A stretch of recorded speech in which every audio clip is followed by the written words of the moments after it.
두 번째 시간 들어갑니다.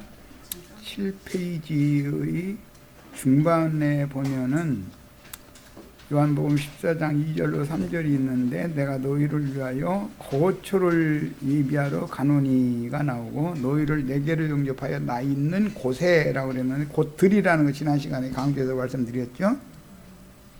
거처는 단수이고 곳이라는 말은 복수다라는 거 지난 시간에 강조해서 말씀드렸죠. 이 거처라는 용어는 토포스, 이것은 완전한 거처를 말하는 것이 이동하지 않는 거처를 말하는 거예요. 그런데 거할 곳들이라고 할 때는 모네라는 이 용어는 임시 체류 장소, 일시적으로 체류하는 것.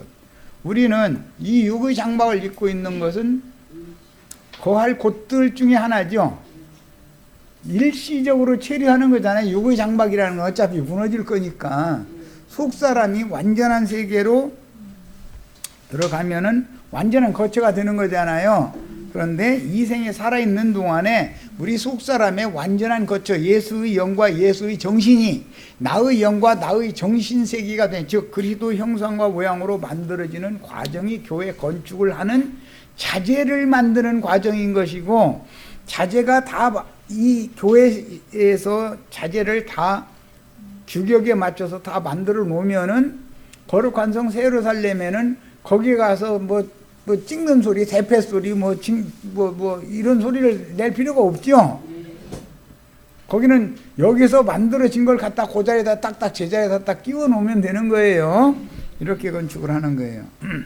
자, 이제 8페이지로 갑니다. 이것은 지난 시간에 충분히 말씀을 드렸기 때문에 완전한 거처라고 하는 것을, 거처를 주님이 며칠 동안에 완성을 해놔요? 사흘 동안에 완성하죠? 사흘 후에 다시 오죠? 제자들에게 해가지고 내가 예비한 거처에 너희를 인도해서 나와 함께 영원히 있게 하겠다 그랬는데 그 거처가 뭔 말인지 아시겠죠? 건축공금 내서 예배당이나 성당 짓는 걸 말하는 게 아니에요. 천당에 가서 무슨 금 자르고 있어 땀 내서 뭐 하는 그런 얘기를 하는 것도 아니에요. 살려주는 영이, 구속을 이루신 주님이 살려주는 영이 되셔가지고 참 제자들의 심령과 마음에 오셔서 교회 생활을 통해서 건축 자재를 만들고 나면, 교회 생활이 끝나면 오는 새 세상에서는 제자리에다가 딱딱 갖다 맞추기만 하면 되는 거예요. 이거 데려가신다 그러죠. 여기서 건축 자재를 만들어진 것만 데려가는 거예요. 그러니까 교회 생활 싫다고 떠나면 알아서 하는 거예요. 이제 이것은 뭐 내가 강제로 잡는다고 해서 여기 있을 것도 아니고, 나가라 한다고 우리 윤상원 형제님 그 얘기들, 발로 차도 안 나갈 사람은 안 나갈 거고, 나갈 사람은 자꾸 붙잡으려고 사정해도 나갈 거다. 그런데 그 말이 맞아요. 무슨 뭐가 없어서 그래요? 뱀의 지혜만 가지고 있고 하나님의 지혜를 가지고 못했기 때문에 성경의 의도를 깨닫지를 못하기 때문에 그렇다 이거예요. 창세기에서 계시록까지 지금 나가는 말씀 중에 신약 성경의 가장 핵심 부분을 우리가 지금 말씀 나누고 있는 중이에요. 자, 마태복음 16장 18절, 또 내가 네게 이르노니 너는 베드로라. 베드로라는 말은 작은 쪼가리 반석을 말하는 거예요. 우리 형제 자매님들의 심령은 쪼가리 반석들이죠.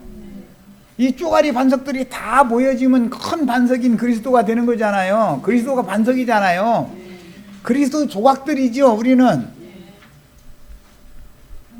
내가 이 반석 위에, 이 반석이라는 것은 베드로가 주는 그 그리스도시요 살아계신 하나님의 아들이십니다라고 고백을 했던 이 반석은 큰 반석이다 이거예요.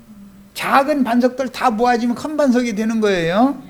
그러니까 그리스도의 몸이라고 하는 것은 작은 반석들이 다 모아져서 만들어지는 것이지, 주님의 나라라고 하는 것, 주님의 집이라고 하는 것은 개인이 뭐가 될 수 있는 것도 아니고 주님이 혼자 뭘 하는 것도 아니다 이거예요. 창세기에서부터 아담이 혼자 독초하는 건 하나님이 기뻐하셔요? 보기에 좋지 않아요? 좋지 않아요.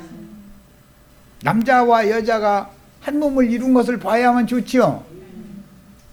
인간 세상에서도 그렇잖아요. 남편은 아내를 사랑하고 아내는 남편을 사랑하고 해서 한 몸을 이뤄서 한 가정이 딱 완성이 돼야 거기서 쉼도 있고 모든 것이 그게 내 영혼의 초소잖아 거기가. 그런데 남편이 자꾸 딴 데 눈 돌리고 아내가 자꾸 딴 데 눈 돌리고 그러면 그 뭐가 되겠어요. 그러니까 하나님은 뭐 딴 데 눈 돌릴 일이 없지만 아내가 엉뚱한 데 딴 데 눈 돌려 싸니까 사정하다 하다 에이 안 되겠다 해도 그럼 그렇게 죽으면 좋은 남편 찾아서 가봐 하고서는 쫓아낸 것이 아시리아나 바벨로니아로 쫓겨난 거잖아요. 그런데 그냥 보내는 게 아니라 율법에 따라서 이혼 증서를 받아가지고 나간다 이거예요. 이혼 증서라는 율법 말씀을 말하는 거예요. 하나님의 율법 말씀을 가지고 나가서 그 율법 말씀에 의해서 징치를 당하고, 하나님의 율법이라는 건 사람을 징치하는 거죠. 나서 회개하고 돌이키면 그 사람만 거룩한 성 세루살렘으로 돌아오고 새 땅으로 돌아온다 이 말이에요. 이게 이제 구속사인 거죠. 창세기 2장에서부터 시작되는 말씀 이해하셨죠? 자, 요한복음 12장 24절로 이거 저기를 18절을 이렇게 하반을 하는 거구나. 내가 이 반석 위에 내 교회를 세우리니. 그럼 주님의 교회는 여럿이에요, 하나예요? 완전한 거처죠. 이동하지 않는 거처예요. 그런데 각 지역에는, 각 지방에는, 각 성에 교회들을 세우게 하시기 때문에 많은 교회들이 있는 거예요. 자, 이런 것도 성경을 깨닫는데 계시가 필요해요. 그런데 주님의 교회는 음부의 권세가 이길 수 없는 교회여야 된다. 예, 여기 권세라고 그랬는데 원은 문이라는 말이에요. 음부의 문이 활짝 열린 교회가 있죠. 음부라는 건 죽음, 사망의 권세. 세상교회라는 것은 지금 음부의 권세가 이겨요. 음부의 권세에게 손들었어요, 다. 문 활짝 열어놨죠. 세상 잡신들을 향해서는 문을 활짝 열어놓는데 주님이 오셔서 문을 아무리 두드려도 오해해가지고 주님은 문 밖에 세워놓고 문 안 열어주고 잡기들은 어서 들어오시라고 환영하고 이러고 있는 현실 이해되시죠 지금? 그렇게 하게 하는 사람들이 누구예요? 사탄의 사자들이지 그리스도의 종들이 아니다 이거예요. 이게 세상과 세상에 있는 것들을 향해서는 문 활짝 열어놓게 만들죠. 주님을 향해서는 문 악착같이 닫고 내가 처녀를 내가 지켜야지 이러고 있죠. 주님은 처녀 좋아하시지도 않아. 그런 처녀는 신앙의 정절을 지키는 처녀야지. 자, 계시록 요한복음 12장 24절로 26절 내가 진실로 진실로 너희에게 이르노니 한 알의 밀이 땅에 떨어져 죽지 아니하면 하늘 그대로 있고 죽으면 많은 열매를 맺느니라. 이건 창세기 1장 26절에서 28절 사이에 나오는 한 남자와 한 여자에게 생육하고 번성하라 하는 말씀을 실현하는 얘기죠. 그러니까 한 남편의 씨가 생육 번성돼야죠. 창세기 1장에 나오던 그 남자의 씨가 생육 번성돼야지 뱀과 연합한 사람의 씨가 번성하면 돼요, 안 돼요? 그것이 땅의 에덴이잖아요. 뱀과 연합한 씨가 생육 번성한 건 땅의 에덴이죠. 거기서 쫓겨나는 것은 왜 그러는 거예요? 구원이죠, 그것이. 예. 애굽에서 왜 쫓아내느냐, 바로가. 자기 말 잘 안 들어주니까 쫓아내는 것이지, 자기한테 종로로 잘하고 있으면 왜 쫓아내겠어요? 삼신 할머니가 우리 형제 자매들 뱃속에서 막 두들겨 패서, 엉덩이 막 두들겨 패서 쫓아내가지고 파랗게 멍들어가지고 나왔다고 그러는데, 아니 거기 뱃속에서 얻어맞았으면 나와서까지 얻어맞으면 안 되지. 정신 차려야지. 자, 자기의 생명을 사랑하는 자는 잃어버릴 것이요, 이 세상에서 자기의 생명을 미워하는 자는 영생하도록 뭐를 보존해? 생명을 보존할 수 있다. 사람이 나를 섬기려면 나를 따르라. 나 있는 곳에는 복수지요. 임시처소를 말하는 거예요. 여긴 곳들. 나를 섬기는 자도 거기 있으리니 사람이 나를 섬기면 내 아버지께서 그를 귀히 여기시리라. 이 곳들이라는 것은 임시처소이기 때문에 교회에 대한 예언이다 이 말이에요. 자, 요한복음 12장 32절로 33절.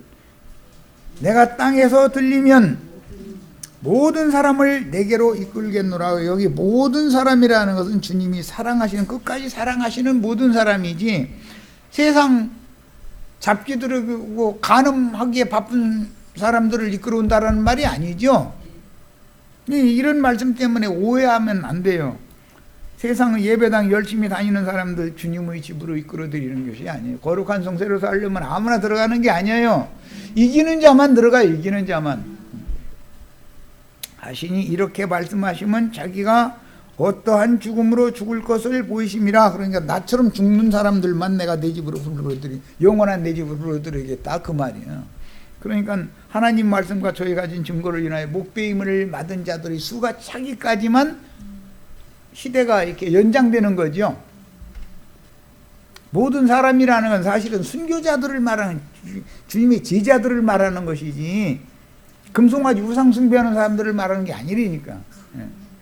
자, 요한복음 14장 말씀은 하나님의 참 성전이었던 인자 예수의 몸은 죽음으로 무너지고 질그릇이니까 흙에서 취한 아담의 실상으로 오셨죠. 예수님이. 그러니까 무너져야 되는 거예요. 인자 예수는. 그러니까 너희가 이 성전을 헐락을 할 때 그 흙집이기 때문에 무너지는 거예요. 그 영혼은 아버지께로 떠나시지만 몸이 죽어도 영혼은 아버지께로 가는 거예요. 세상에 남겨두실 택하신 자들이며 끝까지 사랑하시는 제자들에게로 그 영이 되어, 살려주는 영이죠, 재림하셔서 모든 민족의 땅 끝까지 전도자로 보내심을 얻은 사람들을 더 크고 온전한 하늘의 참장막, 하늘의 장자들의 교회라 이렇게 되어 있죠. 히브리서 8장에는 더 크고 온전한 참장막이다 그랬어요. 예, 인자 예수의 몸은 하나님의 장막이지만, 하나님의 영이 그 안에 거하실 수 있는 유일한 장막이었지만, 더 크고 온전한 참장막을 세우려면 육으로는 죽고 영으로 부활 승천해 가지고 하늘과 땅의 모든 권세를 받아 가지고 지지자들에게로 오셔서 지지자들을 파송해서 많은 사람들을 얻어서 건축 자재로 마름질을 하는 교회를 세우고, 교회에서 마름질 된 사람들만 최후로 신부성으로 데려가겠다 그 말이죠. 예. 자, 흔히 교계에서는 요한복음 14장 말씀들을 예수님이 황금을 재료로 삼아서 천당을 지으려고 하셨고, 공중구름을 타고 강림하실 때는 신자들이 죽지도 않고 호련히 변화를 받아서 공중에 지은 황금집으로 끌어올려진다고 주장하지만 모두 귀신들이 쌓악한 거짓말이다. 창세기에서부터 거짓의 아비가 하와에게 접근해서 거짓말하던 것이 계시록까지 계속 가는 거예요. 거기에 속으시면 안 되겠어요. 육의 몸은 반드시 한번 죽는 거죠. 그 후에는 그 속사람 영혼이 심판받죠. 기본적인 사실을 믿어야 돼. 말씀의 의도는 구속을 이룬 주님이 살려주는 영, 그 영이 되어 제자들의 영과 마음에 도적같이 재림하여 모든 민족의 모든 사람들에게 전도하심으로 아담을 구속해 가지고 아담과 하와를 에덴 동산에서 쫓겨낸 건 왜 그런 거예요? 전도하러 보냈다. 세상 사람들한테, 하나님을 알지 못하는 사람들한테. 네가 구속을 받은 것처럼 다른 사람들도 다 구속받아서 조물주에게로 돌아오게 해라라는 사명을 맡겼다 그 말이지. 에덴 동산에서 쫓겨났다라는 말은 유대교 예루살렘 성전에서 예수께로 나온 사람들을 구속해 가지고 그 사람들이 12 지지자들이 됐고, 그들이 땅끝까지 모든 민족에게 보냄을 받아서 전도의 사명을 받아 가지고 보냄을 받은 것이지, 그 사람들을 괜히 예루살렘 신전 유대교에서 괜히 쫓아낸 것이 아니잖아요. 하나님은 뭔 목적이 있어서 쫓아낸 거지. 우리를 세상에서 불러가지고 세상 교회에 들어가게 해가지고 거기서 고생하게 한 다음에 율법제사장한테 맛 좀 보고 이제 나서는 거기서 쫓아내지요. 세상교회 생활해도 지금 다시 하라고 할 수 있어요, 없어요? 아득한 옛날이죠. 거기에 감 기업이 있어요, 없어요? 외삼촌 집에 기업이 있어요, 없어요? 딸들한테 기업을 줘요, 안 줘요? 딸들 데리고 와서 하나님이 주시는 기업을 얻을 아들들, 후사들을 낳으라고 딸들 데리고 오러 거기 임시 간 거지. 외삼촌의 딸 데리고 나왔으면 거기는 쳐다도 보지 말아야지요. 그래서 중간에 혹시 거기 또 쳐다볼까 봐서 외삼촌이 먼 데까지 추격해서 쫓아와가지고 계약 맺어서 너 한 발짝도 여기 금도무성만 안 돼. 나도 너 있는 쪽으로 한 발짝도 안 갈 거야. 이랬죠. 그럼 거기 쳐다보라는 거예요. 쳐다보지 말라는 거예요. 본토 친척 애비집 떠나라는 거예요. 거기에 계속 머무르고 미련 가지라는 거예요. 야곱의 아내들이 친정아버지 보고 싶어, 우리 친정엄마 보고 싶어. 그래서 눈물 흘리면 야곱이 맘 약해지죠. 세상 남편이 제일 약한 게 뭐예요? 친정엄마 보고 싶다고 하는 소리 하면 꼼짝 못하죠. 친정엄마 보고 싶다고 하면 남편이 막 윽박지르다가도 생각을 돌이키거든. 아, 내가 너무 심의했나 이러거든. 친정엄마 보고 싶다는데도 윽박지를 수는 없잖아. 우리 형제 자매님들 잘 알아두셨다가 이용하세요.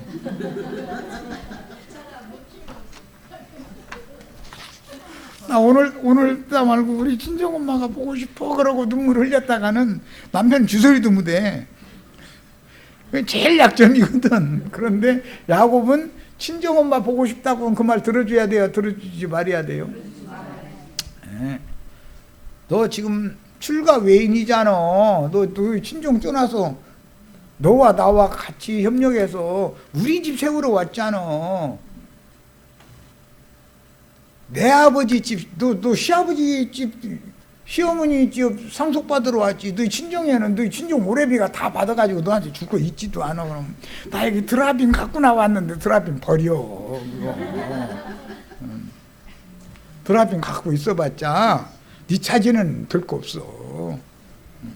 네 아들한테 무슨 너희 친정 아버지가 자기 아들 놔두고 드라빔 이렇게 있다고 내놓는다 해서 기업 줄 것 같아. 그거 속지도 말고 그게 다 속이는 점치는 도구밖에 더 돼. 거기 허점에다가 쓸데없는 점도구에다 속지 마. 그러니까 그거 갖다 옷다 갖다 묻고 올라가요. 상수리나 말에 갖다가 묻어버리고 베델로 올라가서 거기서 기업을 상속받는 약속을 다시 받았잖아요. 자, 이런 말씀들에 대한 이해가 있기를 바라요. 우리 형제 자매님들이 지금 어디까지 왔는지 잘 생각하셔야 돼. 인도자가 헷갈리면은 같이 헷갈리는 거지 뭐. 이리로 갈까 저리로 갈까. 로마서 8장 19절로 22절 피조물의 고대하는 바는 하나님의 아들들의 나타나는 것이니 피조물이 허무한데 굴복하는 것은 자기 뜻이 아니요 오직 굴복해 하시는 이로 말미암음이라. 여기 피조물이라는 이 크티시스라고 하는 것은 창조된 만물을 의미하는 용어인데, 창조된 만물이 다 허무한데 굴복을 한다는 것은 자기 스스로에게 속아서 그러는 거죠. 돈에게 굴복하고 세상 권력에게 굴복하고 이쁜 아내에게 굴복하고 다 그러죠. 그것이 다 뭐예요? 허무한데 굴복하는 거잖아요. 만물이 다 그러는 것은 왜 그러느냐? 인간이 그렇게 되니까 인간에게 맡긴 모든 생물이 다 함께 그렇게 되더라 이거예요. 그러니까 차라리 다른 만물이 인간보다 똑똑해가지고 만물은 하나님의 아들다운 아들들이 나타난 걸 그렇게 지금 고대하면서 탄식한다는 거예요. 그런데 인간들은 탄식도 아니야. 인간이 더 다른 만물보다 우준하자는 거잖아. 실제로는 반역을 민들레꽃이 반역이에요, 사람이 반역이에요? 들꽃이 반역해요, 안 해요? 민들레 씨 허옇게 이렇게 만들어 놓고 나서 바람이 휙 불어가지고 이쪽으로 불다 저쪽으로 가서 거기에 떨어지게 만드는 꼼장모도 개 순종하지요. 거기서 뿌리 내리고 거기서 꽃 피고 그러죠. 그런데 기왕이면 기름진 땅 놔두고 왜 여기 메마른 땅 길가에다가 나를 여기다가 씨를 갖다가 내리게 했느냐고. 그렇게 해요, 안 해요? 마른 땅에서 조그맣게 자라가지고 핀 꽃이 아기자기하고 더 이뻐요. 막 이만하게 막 민들레가 피면 더 이뻐요. 알아서 하시는 거지 뭐.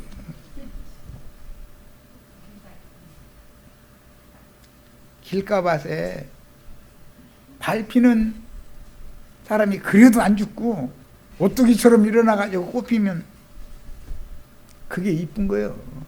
하나님도 그래서 우리 형제 자매님들 순종을 가르치는 것은 이렇게 가르친다. 하나님이 알아서 민들레 씨 하나 날려보내는 것도 그분이 계산 없이 그러지는 않죠. 조물주인데. 그런데 하물며 너희일까 보냐.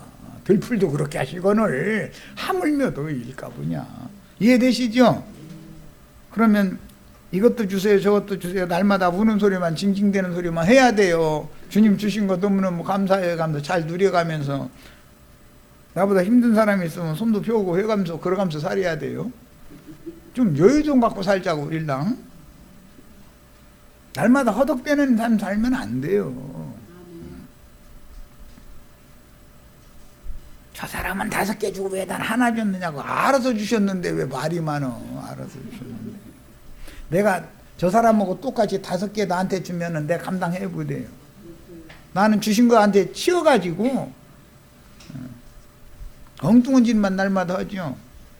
요즘 좋은 세상에 내가 비행기 타고 골프 치러 간다고 해가면서 현지에서 만나자 현지처 이렇게 한다더만. 요새는 사람들이 야거져가지고 공항에서 이렇게 만나가지고 둘이 이렇게 나가면은 아내가 눈치채고서 사람 보내가지고 뒤에서 사진 찍게 만들어 나가는 그런 게 그렇게 않는데 이제 야거가지고 현지에서 만나게 만든대. 며칠 미리 가서 기다리게 만들고 다 이런다더만. 그런 주두새도 우리 누가 알아.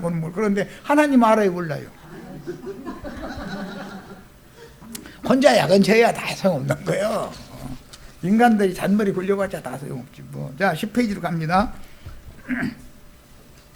그래서 만물이라고 그랬고 모든 생물이라는 말은 모든 피조물이라 그랬는데 이 모든 피조물은 창세기에서는 모든 생물을 다스리게 하자라고 하는 거기서 나온 말이에요.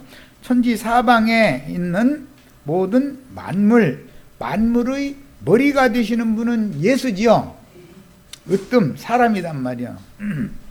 자, 인자 엊그제 이제 마침 인자 질문도 나왔었는데 그래서 내가 인자와 짐승을 비교해서 얘기하면서 짐승들도 함께 구속받았다. 사람만 구속받은 것이 아니라 만물을 구속하신 것이다. 그래서 만물 위에 만물을 충만케 하시는 자가 예수다 이거예요. 그 예수님의 구속에 대해서 잘 이해. 나를 위해서 십자가에 못 박히셨다고 그건 뭐 틀린 거는 아니지만 그건 너무 예수의 구속에 대해서 너무 협소하게 독선적이고 개인적인 그런 신앙을 가진 거죠. 민들레꽃도 구속받았죠. 예수님 십자가에서 민들레꽃 구속받았어요 안 받았어요? 제비꽃 구속받았어요 안 받았어요? 토끼 구속받았어요 안 받았어요? 쥐새끼 구속받았어요 안 받았어요? 뭐 쥐까지 구속하시느냐고. 모든 짐승의 셈족의 개념으로는 첫 번째 짐승, 천지가 망해도 망하지 않는 짐승이 뭐냐면 쥐예요. 12간지 중에서 쥐가 으뜸이죠. 쥐는 잡아도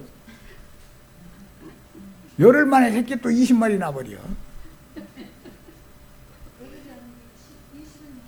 못 당해요 얘는. 인간들이 사는 한은 인간들이 먹고 나면 찌꺼기 누가 치워야 돼요? 하나님이 쓸데없이 쥐 만들어 놨을 것 같아요? 안 그러면 이놈의 쓰레기 때문에 냄새나서 살도 부디요. 그런데 걔는 시궁창 냄새 나는데도 아무렇지도 않아. 그것도 참 그 재주 주셔. 우리 시궁창 속에서 살라고 하면 하루들 살아요? 그런데 쥐는 멀쩡해. 시궁창이 더 좋아. 저희 집에 거기가. 왜 그런 거예요? 하나님이 우리만큼 지혜가 없어요? 여름철이 이제 됐으니까 모기 되게 귀찮죠? 파리. 에이, 하나님이 딴 건 몰라도 모기는 지어놓으시지 마시지. 모기 안 지어놓으면은 여름도 아니지 그게.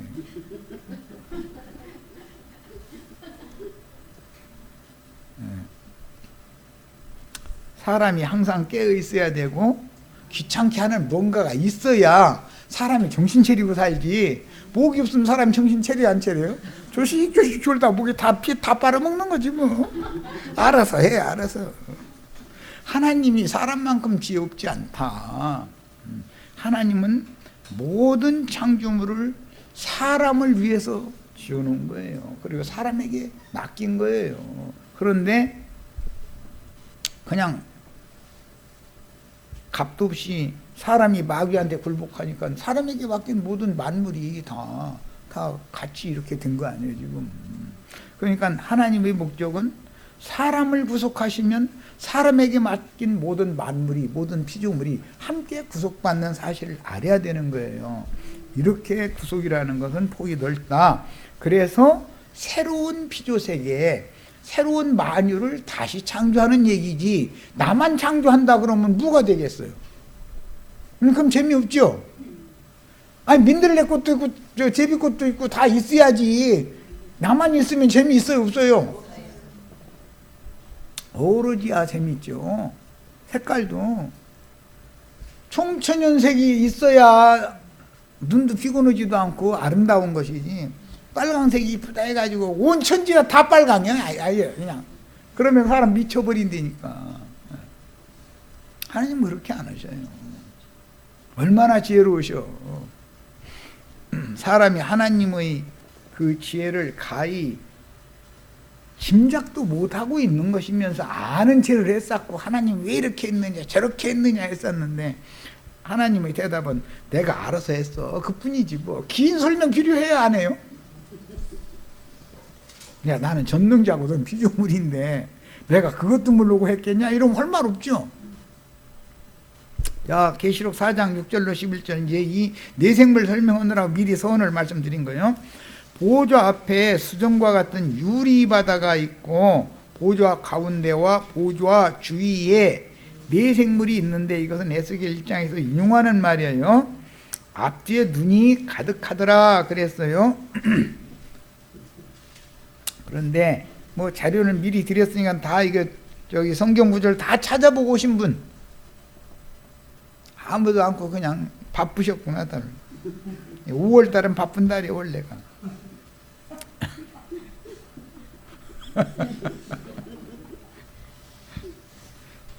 아들 손자 다 온다고 하니 오지 말라고 너무도 없고 다 바쁘야죠. 자, 그 첫째 생물은 사자 같고, 에스겔 1장에서 첫째 생물은 뭐였죠? 이거 봐. 안 읽어보고 왔으니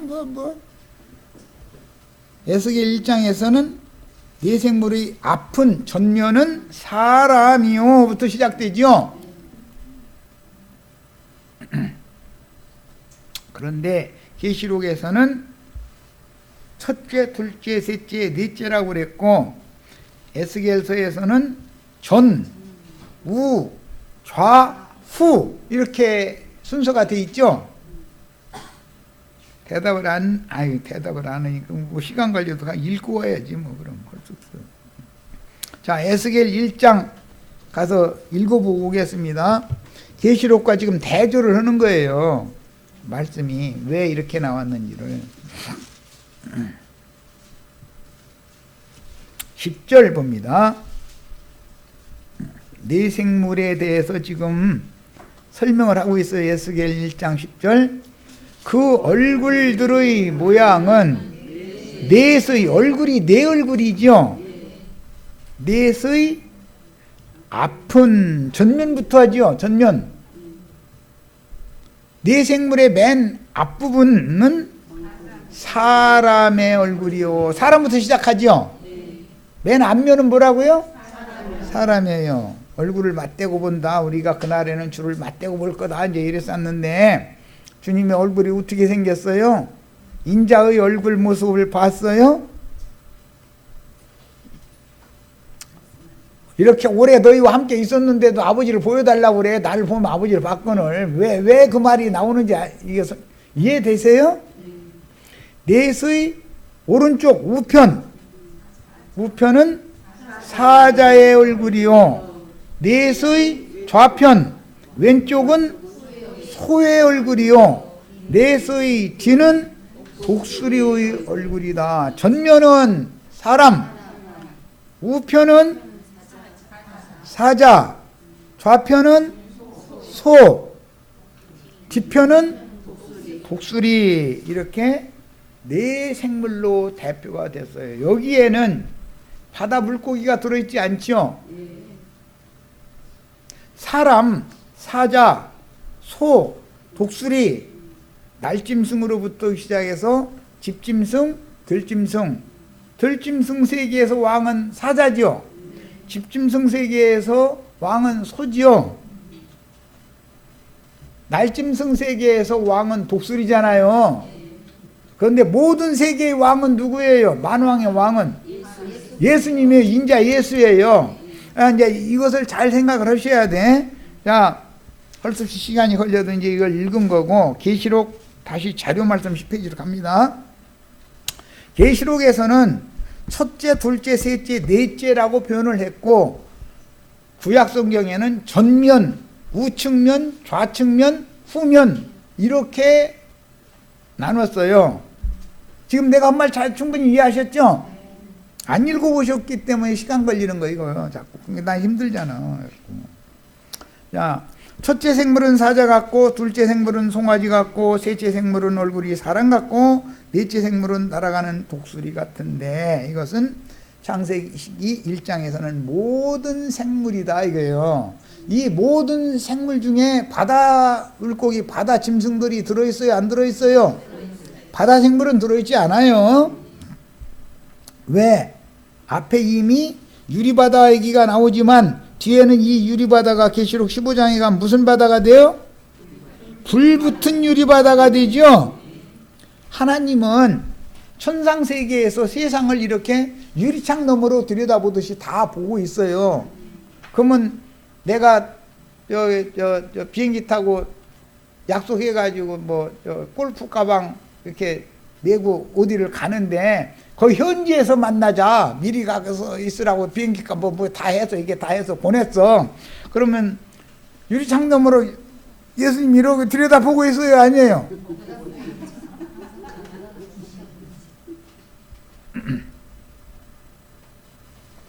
그러니까 엉뚱한 짓 하지 말라는 뜻이잖아. 유리바다가 있다. 바다라는 세상을 말하는 건데 주님의 어린 양의 보좌에서 세상을 다 들여다보고 있다 이 말이잖아. 그런데 나중에 가면 이 유리바다가 뭔 바다가 된다고요? 불붙은 유리바다가 된다. 불바다가 된다 이거예요. 바다에 불이 붙는다. 그러면 세상 나라는 어차피 심판하게 돼 있다는 뜻이고, 바다는 다시 있지 않고 영영한 불못이 있다. 그러면 세상은 다시는 있지 않고 세상 나라는 불못이 된다 그 말이잖아요. 그러니까 세상 사랑을 해야 돼요? 하지 말아야 돼요? 이제 이런 걸 질문을 하는 데가 좀 그렇지만 이치가 그렇지 않냐 이거예요. 성경이 말하는 의도를 깨달아야 된다. 자, 그 다음에 네 생물이 각각 6날개가 있고 그 안과 주위에는 눈이 가득하더라. 이 생물들이 안암팍으로 눈들이 가득하다 그랬는데 스가랴서에는 큰 돌에 한 반석에 7 눈들이 있다 이렇게 표현했죠. 네. 주님은 우주 만물과 만상과 모든 것들을 경영하실 때 그분의 계시를 받은 하나님의 종들은 전후 좌우 모든 것들을 다 밝히 볼 수 있는 눈이 있다 이 말이잖아요. 눈이라는 말은 영이라는 말과 같은 단어예요. 지혜와 계시의 영을 받은 사람들이 보내져야 성경의 의도를 설명을 해서 사람들을 설득할 수 있지 않냐 이 말이에요. 이 사람들은 야, 9절입니다. 그 생물들이라는 건 네 생물이에요. 그것은 구속받은 모든 창조물들이에요. 영광과 존귀와 감사를 보좌에 앉으사 세세토록 사시는 이에게 돌릴 때 24장로들이 구약의 12지파였고 신약의 12사도들이 대표예요. 보좌에 앉으신 이 앞에 엎드려 세세토록 사시는 이에게 경배하고 자기 면류관을 보좌 앞에 던지며 가로되 그랬어요. 그러면 구약의 종들이나 신약의 종들이 이제 자기에게 맡겨진 사역을 종결한다 이 말이에요. 그런데 면류관을 씌워준 것은 제사장들한테 율법에 면류관을 씌워주지요. 제사장들한테 면류관을 씌워주신 것은 왜 그런 거예요? 하나님과 사람 사이를 화목케 하는 직분을 중매를 잘해라 라고 땅에 사는 동안에 그런 본의를 맡겼다 이 말이잖아요. 왕권을 맡겼다 그 말이고 제사장권을 맡겼다 그 말인데 이제 면류관을 벗어서 반납을 할 때가 됐다 그 말은 무슨 뜻이요?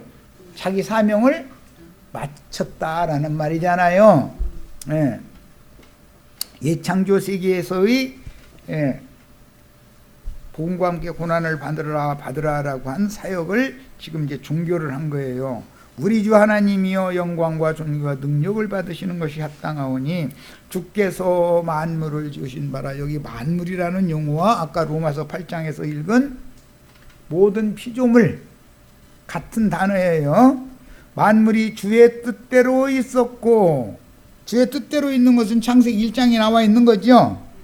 또 지으심을 받았나이다. 그런데 창세기 2장 이후에 나오는 만물은, 모든 피조물은 그 모든 만물이 거할 거처 자체도 저주가 임했고 하늘과 땅에 만물이 예수 그리스도의 구속을 통해서 만물을 새롭게 할 필요가 있다 이거예요. 그래서 계시록에 와서는 이루었도다 내가 만물을 새롭게 하노라가 계시록에 나오죠.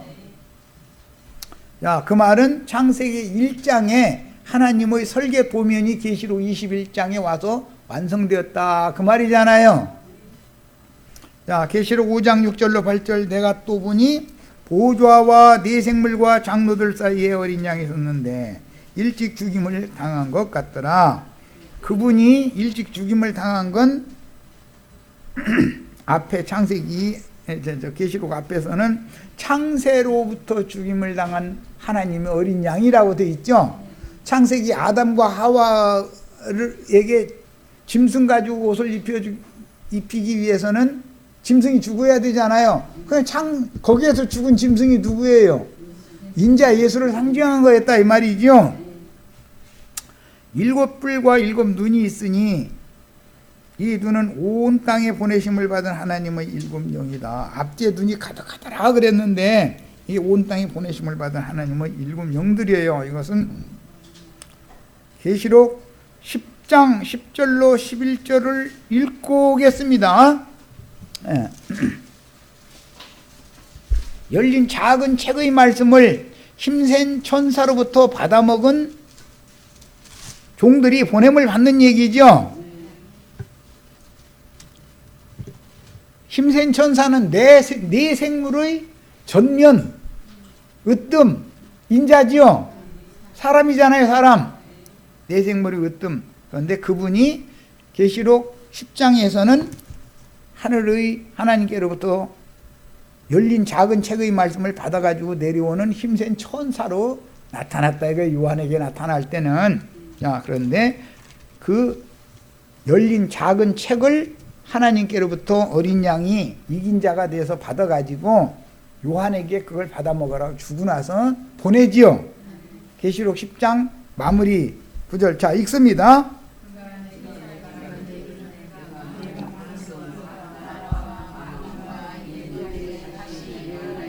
다시 예언을 하러 보냄을 받은 주님의 증인들이 24장로들인데 여기에서는 하나님의 7영들이다. 온 땅에 보내심을 받은 하나님의 7영들이다 이랬단 말이야. 자, 다시 이제 자리로 갑니다. 어린 양이 나와서 보좌에 앉으신 이의 오른손에서 책을 취하니라. 이 책이 지금 우리가 읽은 계시록 10장에 나오는 하나님께로부터 받은 인봉된 작은 책이잖아요. 책을 취하심에 네 생물과 24장로들이 어린 양 앞에 엎드려 각각 검은고와 향이 가득한 금대접을 가졌으니 이 향은 성도들의 기도들이다. 우리가 기도해야 될 것은 이 작은 열린 책을 우리에게 맡겨달라고 기도를 해야죠. 힘센 천사에게 열린 책을 우리가 맡아야 되잖아요. 그리고 이걸 가지고 가서 장사를 잘 해야 되지 않냐 이 말이에요. 그래야 주님의 뜻이 이루어지니까. 자, 계시록 6장 1절로 5절. 내가 보매 어린 양이 7인 중에 하나를 떼시는데 그때 내가 들으니 네 생물 중 하나가, 네 생물 중 하나, 네 생물의 대표는 인자 예수죠. 전면 맨 앞부분 하나가 우레같이 말하되 오라 하기로, 네 생물 중의 하나라는 것은 사람이신 예수 그리스도, 인자 예수 그리스도를 말하는 거예요. 모든 생물의 대표예요. 내가 이에 보니 흰말이 있는데 그 탄자가 활을 가졌고 면류관을 받고 나가서 이기고 또 이기려고 하더라. 둘째 인을 떼실 때 내가 들으니 둘째 생물은 뭐였죠? 사자죠. 이에 붉은 다른 말이 나오더라. 5절. 셋째 인을 떼실 때 내가 들으니 셋째 생물 누구죠? 인자였잖아. 계시록에서는. 에스겔서와는 다르다. 순서가 인자였어요. 그 다음에 네 번째 생물은 에스겔서나 계시록이나 다 독수리였어요. 자, 그러니까 네 생물이 한 가지씩 인을 떼는 얘기지요. 지금 순서대로 인을 떼는 거잖아요. 자, 인자 예수가 맨 먼저 와서 창세로부터 감추인 천국의 비밀에 대하여 인봉을 떼줘야 사람이 알 수 있어요. 예수님이 안 오셔도 사람이 알 수 있어요? 김은혁이는 예수님도 모르는 걸 지가 안다고 그러는 게 참, 예수님보다 더 좀 계시를 받았으니까 대단한 사람이에요. 근데 그 친구 좀 오라고 하니까 왜 이렇게 안 오나 모르겠네. 예수님이 맨 먼저 첫 번째 인을 떼는 거예요. 그 다음에는 사도들이 보냄을 받고, 그 다음에 또 증인들이 보냄을 받고, 오늘 우리는 또 보냄을 마지막으로 지금 보냄을 받고 있는 것일 수도 있어요. 마지막이라고 해서 좀 그렇지만은 이게 온 땅에 보내심을 받은 하나님 7영들이 다 돼야 된다. 우리의 하나님은 선지자들의 영의 하나님이다 이거예요. 우리는 다 대언의 영을 받아 있어야 된다 이거예요. 대언하는 영을. 자, 이제 계시록 7장 9절로 12절입니다. 2일 후에 내가 보니 각 나라와 족속과 백성과 방언에서 아무라도 능히 셀 수 없는 큰 무리가 흰 옷을 입고 손에 종려가지를 들고 보좌 앞과 어린 양 앞에 서서 그랬는데, 여기 나오는 이 일 후에라고 하는 것은 이스라엘 12지파의 각 지파마다 12,000씩 인을 치신 후에 그 말이에요. 후에 큰 무리가 나왔다. 여기에 나오는 이 큰 무리는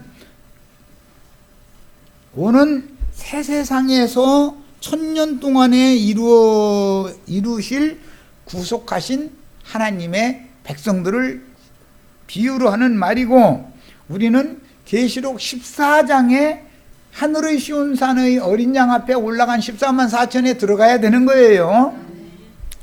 들어가야 될 뿐 아니라 그 인도자들이 되셔야지, 14만 4천을 어린 양 앞으로 데려다 놓는 사람들이 되셔야지. 계시록에는 14만 4천 이야기가 2번 나오죠. 14장에 나오는 건 교회 중에서 신부 자격을 갖춘 온전케 된 의인의 영들을 말하는 거고, 7장에 14만 4천은 오는 천년기의 왕국에서 신앙을 회복할 이스라엘 12지파 중의 14만 4천을 말하는 거예요.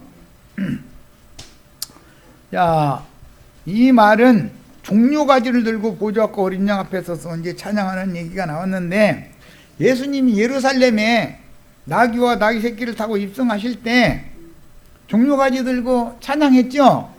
그런데 그것이 완성이 아니죠. 여기까지 가야죠.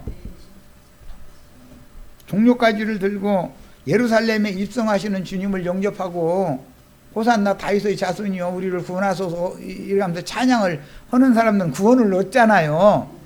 그런데 율법적인 성전이 있던 예루살렘에서 영접을 한 것은 완성이 아니다. 이게 하나의 표상일 뿐이지 실제로는 여기에까지 가야 되는 거죠. 계시록 여기까지.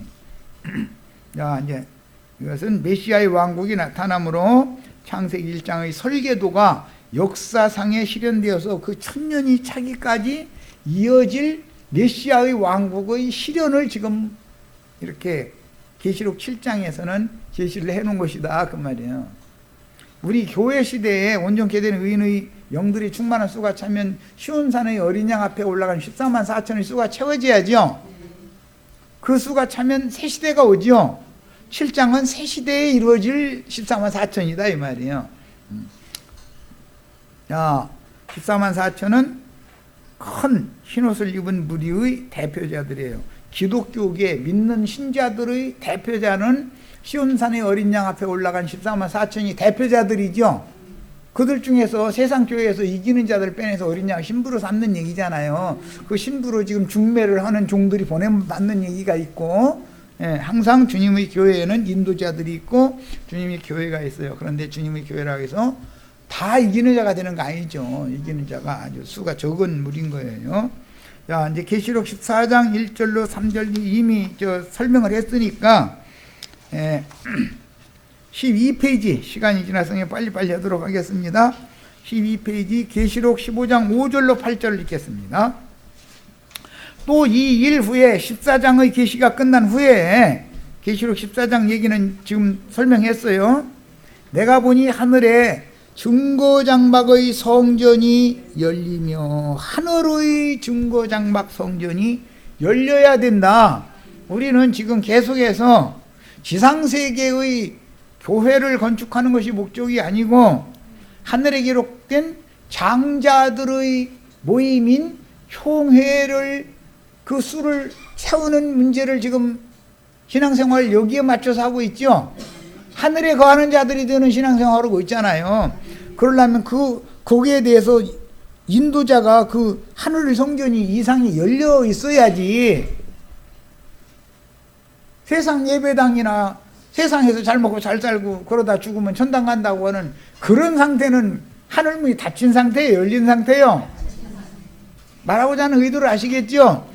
우리는 하늘의 증거장막 성전에 들어가는 걸 주관하는 사람들이에요. 그런데 우리는 이미 그 안에 와 있어야 되는 거예요. 너희가 이른 곳은 자, 7절입니다. 네 생물 중에 하나가 세세에 계신 하나님의 진노를 가득히 담은 금대접 7을 7 천사에게 주더라. 네 생물 중의 대표자 하나는 인자 예수지요. 네 생물의 대표자는 누구라고요? 인자 예수, 예수님이에요. 여기 10장에서는 힘센 천사에 썼어요. 자, 네 생물 중 하나가 세세에 계신 하나님의 진노를 가득히 담은 금대접 7을 7 천사에게 주었다. 그랬는데 7 천사는 온 땅에 보내심을 받은 하나님 7 영들이었죠. 하나님의 눈들이죠. 14만 4천 어린 양의 신부를 중매하는 자들이잖아요. 지금 성경의 흐름에 대해서 말하고 있는 거예요. 계시록을 읽을 때는 지금 오늘 내가 말씀드리는 이런 기본 원리를 알고서 읽어야 이 말이구나, 이렇게 흘러가는구나라는 걸 알잖아요. 그냥 계시록 오면 꺼먹건 것이고 하얀 종이고 또 이만희 뺏기 또 계시록 풀 사람이 또 없다 해서 하면 그런 거 해가지고 혹고 거기 가서 엉뚱한 거짓소리 듣고, 이만희가 지가 인봉된 책 10권세를 지가 받았다 그랬었고 지가 힘센 천사라 했었고 이러잖아요. 그럼 이만희가 힘센 천사면 돼요, 안 돼요? 이만희가 창세로부터 죽임당하는 하나님 어린 양이 아니잖아요. 이만희가 온 땅에 영들을 7 영들을 파송하는 예수님이에요? 예수님이나 사도들 제자들 파송하고 주의 성령이나 파송하는 것이지 이만희가 무슨 놈의 뭘 파송을 해요?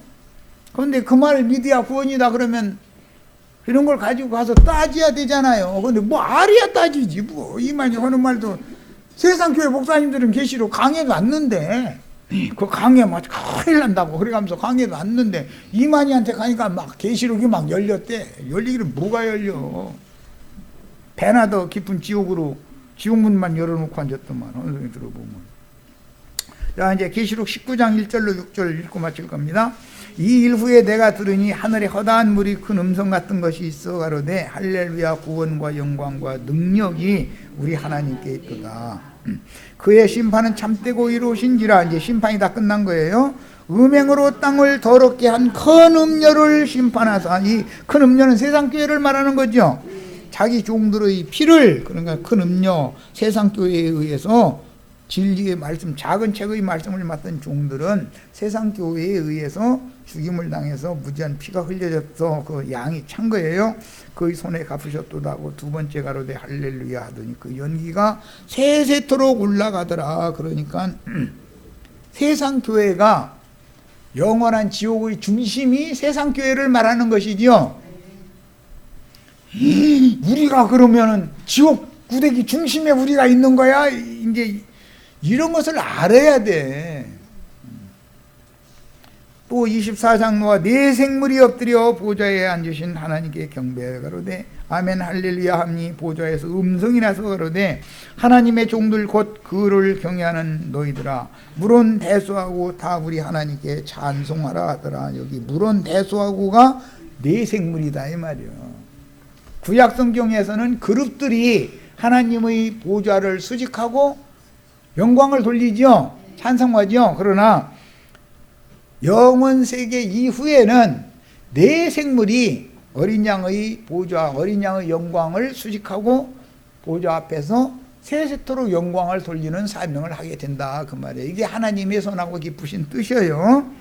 야, 옛 창조의 그룹을 대체하는 새 창조의 네 생물에 대한 이상은 하나님의 경륜적인 우주 경영의 변혁을 계시한다. 이건 창세기 1장이 계시록 여기에 와서 드디어 실현이 된 거다 이게.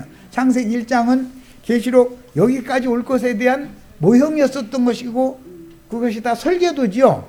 설계도가 있는데 설계도대로 건축하는 이상과 계시가 열려야 하늘의 증거장막 성전이 열린 사람이다 이거예요.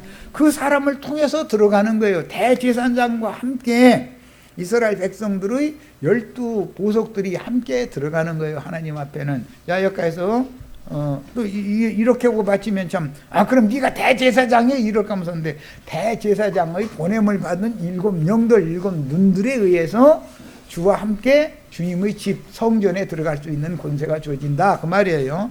오해할까 봐 여기까지서 설명해서 마칩니다.